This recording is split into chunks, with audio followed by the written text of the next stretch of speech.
This happened 4 years ago when I was still in high school. I was told to do my last delivery of my shift. I got in my car, which was a 1999 Camry, perfect for delivering pizzas. I GPSed the address on my phone. I live upstate in the country, so all pizza deliveries were long drives. I remember the sun was starting to set, so it was probably around 7 o'clock. I'd say after a good 15 minutes of driving through the foresty dirt roads, my GPS said I had arrived. It was an old little cottage-like house made almost entirely of wood. It was sitting all by itself in the middle of absolutely nothing but forest. The lawn was completely unkempt, as the grass was almost at knee height. I was used to this kind of thing, so I didn't think much of it. I took the pizza to the front door. There was no doorbell, so I knocked loudly on the door. Within 10 seconds, I heard the sound of footsteps hitting wood on the inside of the house. The footsteps made it to the door and stopped. I started to feel uneasy. I got the feeling that I was being watched. And that's when I noticed there was a peephole in the door.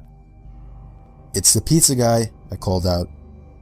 I heard a low, harsh-sounding voice on the other side of the door, telling me to bring the pizza out back. I didn't like the idea of going back there. Something didn't seem right. "Are you sure, sir?" I called out. He didn't answer my question. The sound of footsteps didn't move away from the door, so I had the feeling he was still watching me. I almost found myself walking back to my car, but I decided I didn't want any trouble with my boss. The last time I brought a pizza back, he gave me attitude, so I reluctantly walked through the uncut grass and around the small house to the back. I remember there was a shed and a little patio back there. In the patio, there was a table with 4 chairs surrounding it. In one of the chairs, facing away from me, I saw the head of somebody sitting in the seat. I began walking over and said, "Excuse me," but the person didn't even move an inch. "Excuse me," I said again louder. Then from behind me, I heard, "Psst, over here." I turned around to see a man poking his head out from the corner of the house, looking at me with a crazed smile. "Come over here, I want to show you something." I freaked out, turned around and ran around the house in the opposite direction, back to my car, for some reason still holding the pizza. I got in my car, started it, and got away from there.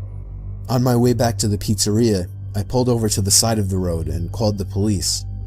Eventually, I was informed that there was no sign of anybody having been in that house for a long time.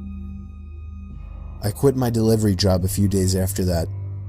I have no idea what would have happened to me had I gone up to that man, but to this day, I still wish I had just turned my head to see who or what was sitting in that patio chair.